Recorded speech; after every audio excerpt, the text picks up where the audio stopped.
va accueillir pour cette dernière partie de l'émission deux personnes moi, que j'aime beaucoup, Pascal Bataille et Laurent Fontaine, qui nous font l'amitié de venir sur ce plateau. On va faire un focus spécial. On va faire le carton du retour de la vérité qui compte sur C8. Merci vraiment à vous deux d'être venus, parce que je sais que vous avez un emploi du temps qui est extrêmement chargé. Non. Vous avez accessoirement 2 ou 3 tournages là, qui vont commencer. Alors, regardez, c'est déjà pris, ils ont déjà pensé à vous. Là. Regardez dans le couloir, il y a déjà des décors, des éléments de décor, il n'y a que la vérité qui compte, qui ont été installés. Comment ça va? Très bien, t'as vu, j'ai pris la veste de Jordan. Ah, toi aussi. Attends, t'as pris la veste de Jordan? Ah ouais, parce que c'était un peu à l'improviste comme ça, donc ouais, heureusement que je suis aussi fin que lui. Ah, mais tu es sublime. Tu es sublime. Ce bleu te sied à petite merveille. sorcière. Ça fait ressortir tes yeux, la couleur de tes yeux. Vous êtes reparti effectivement pour une séquence d'enregistrement de Il n'y a que la vérité qui compte. Ouais. Ouais, ça y est, c'est parti. Avec des nouveaux témoignages. On va voir tourner des une séquences dizaine de dingues. jours. Ouais, On va tourner, je pense, entre 60 et 80 histoires. j'adore. Des déclarations d'amour, des retrouvailles absolument incroyables. Des gens qu'on a retrouvés depuis jusqu'à 50 ans sans se voir. C'est Donc incroyable. on a des histoires de folie cette année et tout ça pour septembre, proposer un programme qui soit équivalent à ce qu'on propose depuis un an et demi. J'en ai déjà un peu la voix enrouée. Non, mais J'ai déjà ému. Je suis déjà j'ai ému. déjà ému. Ouais. Est-ce que tu as reçu ton invitation d'ailleurs? Non. Ah. Ah bon? Rebecca n'est pas venue te voir? Non, Rebecca n'est pas venue me voir. Je me méfie de tout. Jordan m'a fait une surprise On tout m'a à l'heure. parlé d'une déclaration d'amour. C'est Sacha, non, je rigole. C'est Sacha. C'est Sacha. Eh, Tu veux un indice? Ouais. Le mec, il a la veste de Carlos.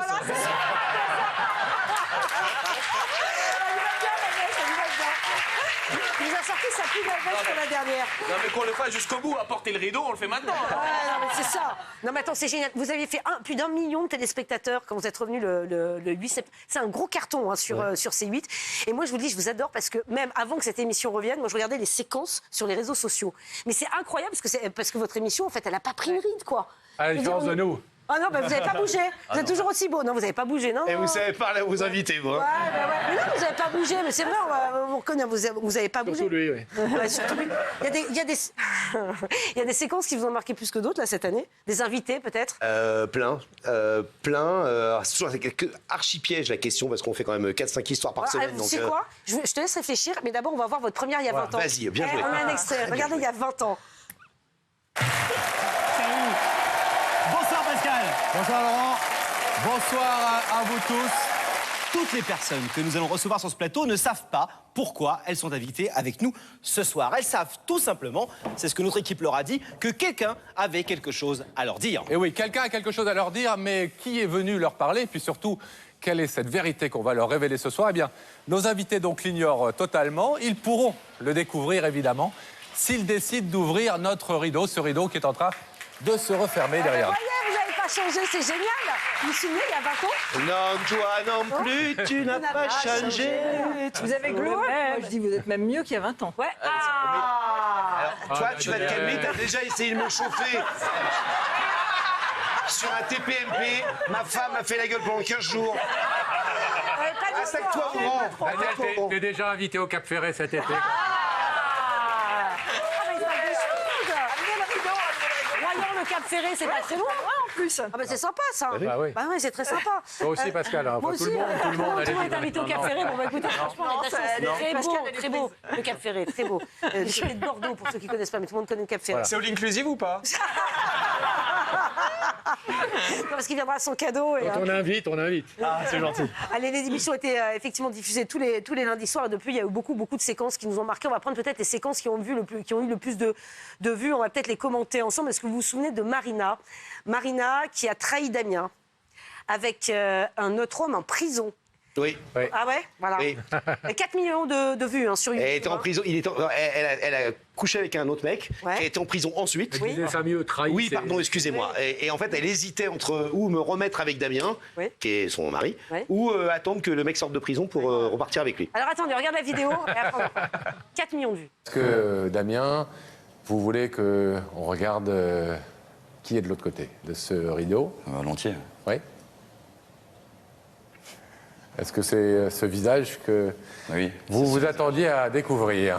Oui, c'est ce visage que je voulais malheureusement pas avoir en face de moi, mais que j'ai.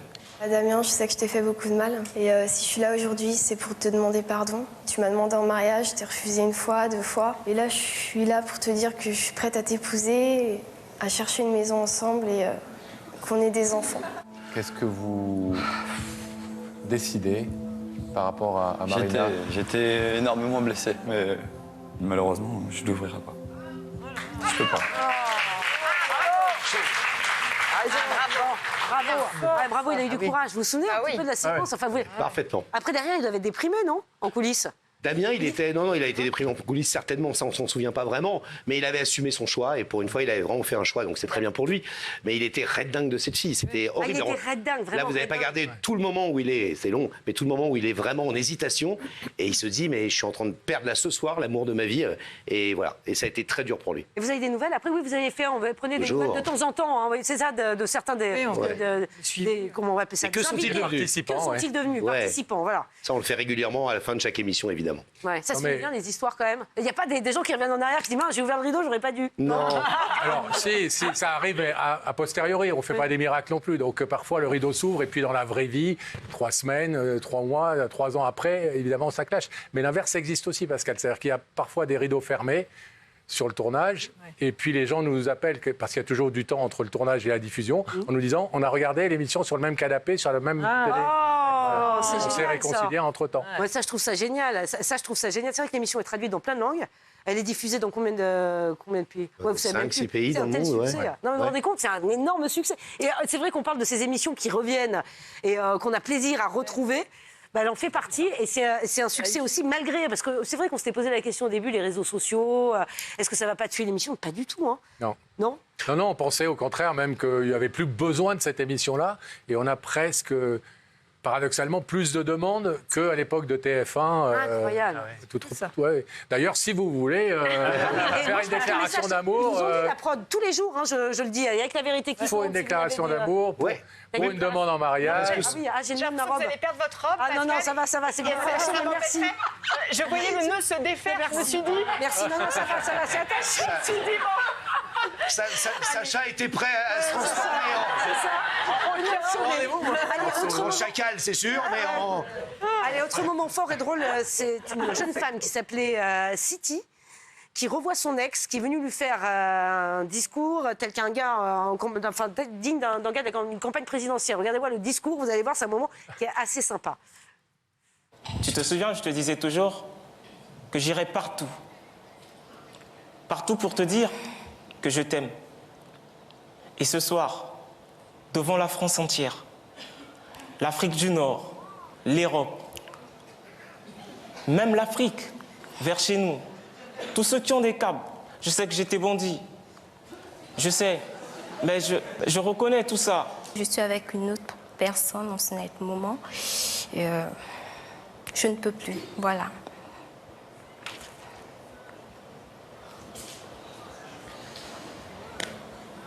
Ah, c'est bien dommage. Ah, c'est bien dommage. Non, mais c'est ça.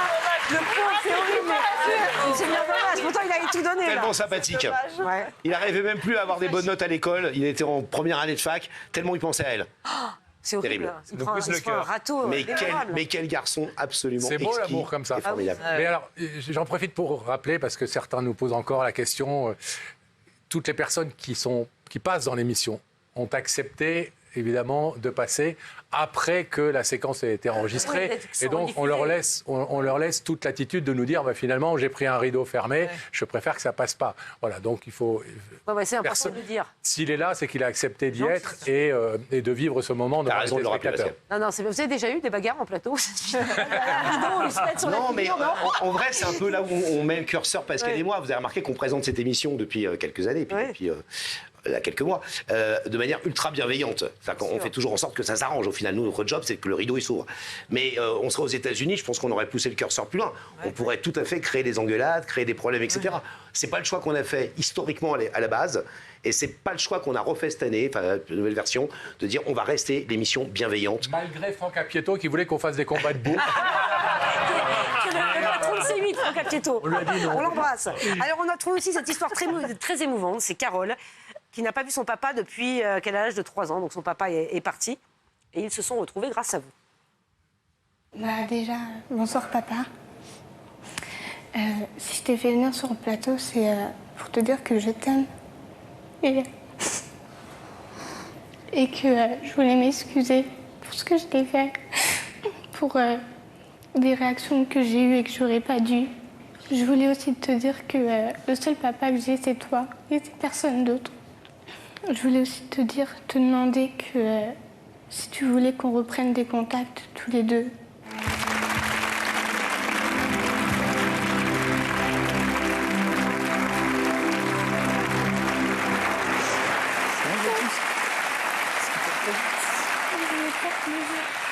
Je suis émue, moi.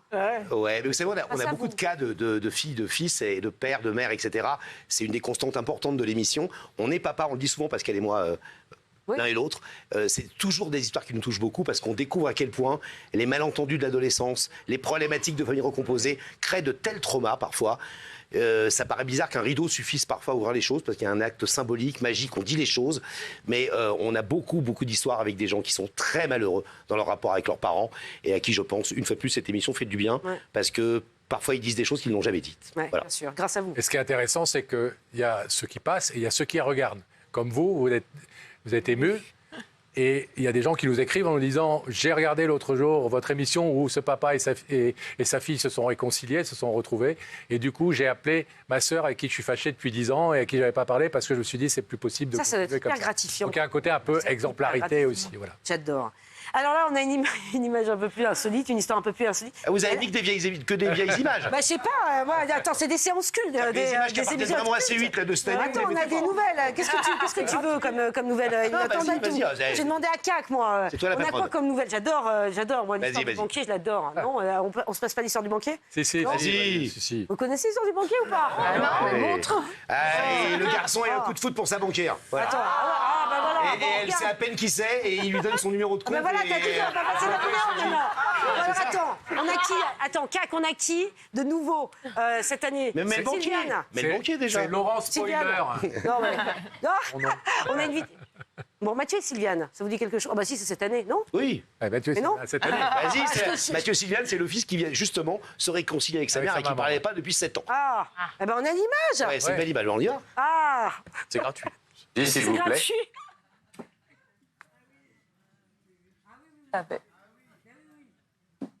Je savais. Vous vous en doutiez? Bah oui, je savais. Il m'a fait tellement mal. Oui, tu m'as fait tellement mal. Quand tu disais retourne dans la grotte, la vieille. Ça manque, effectivement, qu'on s'écrit plus. Quand j'étais dans le sud, on s'appelait tous les jours, presque. Presque tous les jours. Parfois 1 heure, 2 heures. T'as été là pour moi, t'as été là pour nous, oui. Mais je sais pas plus de mots. Non, mais... Ce qui est drôle, c'est que Mathieu et Sylviane, ils sont sortis du plateau, on a enregistré l'histoire vers 5 heures. Ils sont sortis, ils sont retrouvés chez eux. Elle n'avait pas vu ses 2 autres fils. Donc il était venu avec ses 2 fils, 2 frères. Donc elle a vu ses 3 fils, plus les petits-enfants. Ils ne se sont plus quittés, à l'heure où on parle aujourd'hui, ça fait 8 mois. Et ils nous ont même fait un Que sont-ils devenus, ils sont revenus sur le plateau pour nous dire à quel point leur famille était absolument incroyable et qu'elle adorait ses fils et que grâce à nous, on les avait retrouvés. Ah, c'est génial, bravo. Vous vous rendez compte, là? J'adore, mais j'adore. Et puis marquant de l'émission, Véronique et Séverine aussi. Oui. Vous en souvenez, voilà, c'est... Et embrasser ton mari. Ah bon? Non, Pascal, je connais même pas votre mari, j'aurais pas embrassé. Je sais, Peut-être que c'est pas mon genre. Non, c'est ça. J'ai embrassé ton mari. Regardez l'extrait. Ce qui devait arriver arriva. Nous avons juste fait un bisou et je me suis reproché tout de suite. Donc on s'est arrêté là, on n'a jamais été plus loin, mais je ne sais pas ce que Véro a comme... Comme information. Voilà, c'est ça. J'ai voulu m'expliquer, j'ai voulu l'appeler, je lui ai envoyé des messages, mais je n'ai jamais eu de réponse. J'ai l'impression qu'à ce moment-là de la partie, il y a 2-3 trucs qui vous disent un truc auquel je pensais un petit peu et c'est peut-être ça. J'ai peur que ce soit ça. Je le lis dans vos yeux. Alors Véro, regardez ces écrans et la régie va faire apparaître le visage de cette personne qui nous a demandé de vous inviter. C'est ce que je pensais. Et après? Et voyez, Vous voyez, quand vous parlez de témoignages qu'ils ont marqué cette année, Véro, en l'occurrence, cette demoiselle, là, cette dame-là, qui a une quarantaine d'années, enfin peu importe, elle nous a fait un des plus beaux témoignages féminins, j'allais presque dire féministes, sur ce qu'une femme de son âge doit accepter ou pas accepter, ce qu'elle a souvent subi avant et accepté avant, et ce qu'elle ne voulait plus jamais subir, et notamment les gens toxiques autour d'elle. Et elle fait une leçon sans trop clasher son ex-ami, elle n'ouvrira pas le rideau, elle veut même pas l'entendre parler, elle veut même pas ses excuses. Elle fait juste une leçon à toutes nos téléspectatrices en disant il y a des trucs que vous ne devez jamais accepter dans la vie. Voilà, ça c'est un témoignage qui nous a touchés cette année. Mais oui, je comprends, elle n'a même pas voulu l'écouter, je crois. Non. Hein, directement. Et qu'est-ce que vous faites là quand le rideau se ferme tout de suite On dit au revoir à la dame. Et comment ça se passe dans les coulisses après? Il y en a... Non. Ça va, il n'y a pas d'histoire? Ils sont toujours pris en charge. Ils se croisent pas? Est-ce qu'ils se croisent? Quand le rideau se ferme, ils se croisent pas? Non. Quoi qu'il arrive. Ils se croisent s'ils veulent, mais s'ils ne veulent pas, non. Vous connaissez les locaux ici, on tourne sur 2 étages différents. Ah oui, non, mais oui, bien sûr. sérieusement, d'accord, vous les isolez. Oui. Ouais, Maxime. Quel est aujourd'hui le pourcentage de rideaux fermés sur une salve d'émission? 1 sur 5. 1 sur 5 quand même? Ouais, y a quand même 1 sur 4, 1 sur 5. Ouais. C'est plus qu'à l'époque? Non, à peu près pareil. À l'époque, c'était un tiers. Je crois que vous aviez 800 rencontres à l'époque lorsque vous étiez sur TF1 et j'ai calculé, c'est un tiers de rideaux fermés. T'as calculé ça? Ouais, j'ai... C'est tombé, c'est le roi des chiffres. Faire des économies, je trouve ça génial. Comment vous faites pour aller, pardon, excusez-moi, mais c'est-à-dire que c'est les gens qui viennent vers vous pour témoigner ou est-ce que vous avez des personnes qui, je sais pas, pas des casteurs, mais... C'est les gens qui viennent vers nous. C'est les gens qui nous demandent, oui, vraiment. On fait un appel à témoins parce qu'on tourne dans quelques jours, donc c'est encore un peu le dernier moment, parce qu'après ça sera à la rentrée. Le dernier moment pour ceux qui ont notamment, alors des trucs où il y a beaucoup de boulot, de retrouvaille, de 20 ans, machin, oubliez, ne nous appelez pas. Oui, si vous voulez nous appeler parce que vous avez eu... pas tout de suite. Tout de suite. Si vous voulez nous appeler parce que vous avez eu le coup de foot, par exemple, pour une nana au club de sport, ou un mec au club de sport, ou un livreur, ou votre banquier, ou votre pour patron, Pascal. ou pour Pascal, là vous pouvez, déclaration d'amour, des demandes en mariage, parce que c'est ce qu'on adore pratiquement faire le plus, Pascal et moi, les demandes en mariage. Ah, les demandes en mariage, c'est quoi la plus dingue que vous ayez eue? C'est juste génial. Oh, il y en a eu plein. Les demandes en mariage, des gens qui sont... On en a eu une très jolie cette année, un couple de Belges. Oui. Ils étaient ensemble depuis des années. Et lui, le mariage, pour lui, c'était vraiment quelque chose d'impossible. Et donc, elle avait fini par se résigner. Elle y croyait vraiment plus du tout. Et c'est ce qui a rendu la séquence absolument magnifique, c'est que en fait, elle a été tellement surprise, tellement émue du contre-pied que finalement, ils se disent bon, en fait, la seule chose qui puisse vraiment lui faire plaisir, c'est ça, donc je le fais, et ça a été assez formidable. Et nous a fait une demande de mariage magnifique. Ah ouais, je suis sûre qu'il va y avoir aussi des belles choses encore cette saison. Regardez, alors on a choisi une toute dernière pour la route. On adore, on s'en lasse pas. Sandra et Jean-Luc. Regardez, fixez ces écrans. Et notre réalisateur préféré va faire apparaître la personne qui est de l'autre côté de ce rideau. On ne peut pas la voir dans notre angle. En 3D. De dos, vous voulez dire? Ça change à la télé. Hein. Ah oui, ça y est, je reconnais un peu mieux là. Vous l'avez rencontré à quel âge? Je devais avoir 21 ans, 22 ans, un truc dans ce genre. Il s'est passé un peu de temps quand même entre les deux. Un peu. Quel sale caractère, elle n'a pas changé. Elle n'a pas changé. Ah ouais. C'est génial. Et comment vous faites pour les retrouver? Et vous n'avez pas mis le moment où il ouvre le rideau et ils s'embrassent pour la première fois depuis 38 ans. Non mais c'est énorme. On s'est fait engueuler par le directeur de prod. Ils sont toujours ensemble. Oui, on s'est fait engueuler par le directeur de prod parce qu'on avait pris 2 chambres d'hôtel et finalement il n'y en a qu'une qui a été... Mais attends, c'est génial. Mais attends, parce qu'au début, il la reconnaît pas. Non. Il sait pas. Et c'est vous qui l'accompagnez. Au départ, on part à nous voir. 38 ans. Vous imaginez pour 38 ans. Trouver votre amoureux d'il y a 38 ans. C'est incroyable, mais c'était une volonté. Il était pas né, Pascal. Toi non plus. Comment ça se passe? Comment vous faites pour retrouver les gens? Typique Sandra, elle nous a appelé. Elle avait le nom de ce garçon, 38 ans plus tôt, où il bossait. Il était dans un traiteur. Il travaillait chez un traiteur à l'époque. Donc il a fait plein d'autres trucs entre-temps. Sa date de naissance. C'est exceptionnel, me dites-on. Plein d'infos. Et après, on cherche. Sandra Bézivra, c'est ça? Ouais. Qui cherche effectivement. Vous connaissez le nom de notre journaliste, une de nos journalistes? Ouais, il paraît qu'elle est exceptionnelle. Elle s'appelle Sonia. Elle s'appelle Sonia, c'est une de nos 10 journalistes. Elle travaillait déjà avec nous à l'époque de TF1. Ah oui, elle connaît l'émission par cœur. Parce que pour aller retrouver comme ça le premier amour, vous avez un an. C'est un cadeau. Mais ça vous prend combien de temps? Enfin, je voulais me dire, ah oui, ça dépend. Ouais, Sandra est là, ça a dû être 3 semaines ou un mois de boulot, ouais. Ah oui, quand même. 3 semaines ou un mois de boulot. Alors, il y a les réseaux sociaux qui vous aident aujourd'hui. Oui, aujourd'hui, on est aidé par les réseaux sociaux qu'on n'avait pas à l'époque de TF1. Mais parfois, ça met quand même des semaines à identifier. Quand on a très très peu d'infos, même avec les réseaux sociaux, il faut quand même aller creuser partout. Et ce qui est chiant, c'est quand la personne, nous, on la retrouve, enfin, au bout de 2 mois, et qu'elle nous dit « J'aime pas la télé, je viendrai pas ». Ah oui, mais ça doit arriver Je souvent. vous aime pas. Ah, je vous aime J'aime pas Bataille et Fontaine, je viens pas dans votre émission. Ils disent toujours j'aime pas Fontaine. Ah oui, c'est ça. Les batailles, je l'adore. Les batailles, je l'adore. Non, ça va pas. Ça va pas. Une belle histoire. Allez, peut-être vous allez commencer les tours. Vous avez peut-être des histoires pour nous donner un peu l'eau à la bouche pour les prochains tournages qui vont avoir lieu très prochainement. On a plein, tellement de trucs. On a le maire d'une commune pas loin du Perche.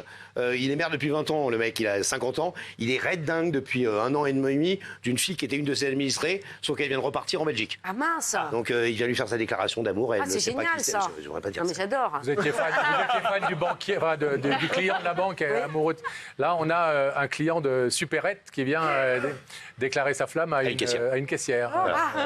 On a plein de trucs. Attends, encore une très belle retrouvaille. On adore les belles retrouvailles. Il y avait une autre histoire qui avait peut-être posé problème. Alors, encore une petite, s'il te plaît. Une histoire qui avait un peu posé problème. Il y a eu un problème de différence d'âge. Souvenez-vous de cette affaire. De cette année ou d'avant? Pardon? De cette année ou d'avant? Avant. On a fait 800 histoires, vous nous faites ben justement, je vais t'aider, regarde. Comme ça, tu vois la vidéo, puis après on entend. Regarde, regardez. Votre histoire, elle nous a paru intéressante, à de nombreux points de vue, mais notamment parce que ce garçon n'a que 18 ans. 18 ans. Ouais. Et vous êtes un tout petit peu plus âgé. Oh, un tout petit peu, hein. Pas beaucoup plus, non, sérieusement. Non, franchement, pas beaucoup plus. Hein. J'ai 28 ans et demi. D'accord. Alexandre, je vais vous demander de vous lever, s'il vous plaît, de vous placer face à ce rideau. Christelle est venue ce soir, vous l'avez bien compris, pour vous demander de reprendre votre relation amoureuse avec elle. Qu'est-ce que vous décidez? Je vais laisser fermer, mais je veux juste garder l'amitié. Je peux pas aller plus loin. D'accord. On vous remercie en tout cas d'avoir écouté ce qu'elle avait à vous dire. Ouais, c'est ça. Et il y avait eu en fait une polémique parce qu'elle était tombée amoureuse. Il était mineur au moment des faits. Alors ça, c'est compliqué à gérer ça. C'est vrai que cette séquence avait fait réagir. On a attendu qu'il soit majeur quand même pour passer. Oui, bon, en même temps, ils avaient une dizaine d'années de différence. On a vu pire ou mieux, je sais pas. Enfin... Ouais, mais là, c'était une question de mineur, majeur. Voilà. C'était 18 ans, 28 ans. C'est pas 16 ans et 26. Non, bien sûr. Au moment où ils étaient tombés amoureux, où elle était tombée amoureuse de lui, il était effectivement mineur. Ouais, ça vous est arrivé de devoir gérer des affaires un peu compliquées comme ça? Vous les refusez. Je croyais que vous alliez nous demander si ça nous était arrivé quand on était mineur avec notre professeur de français, non. Ouais, c'est ça. Non. Je ne sais pas à qui tu penses. Mais non. Avec des drôles de mœurs. Ouais, c'est ça. Alors je me dis, Sacha est parti se planquer derrière le rideau. Oui. Il vous attend. C'est ça. C'est Sacha. Il m'a dit, je pars me mettre derrière le rideau. J'attends. Je lui dis, tu vas attendre tout l'été, mon pote. Voilà.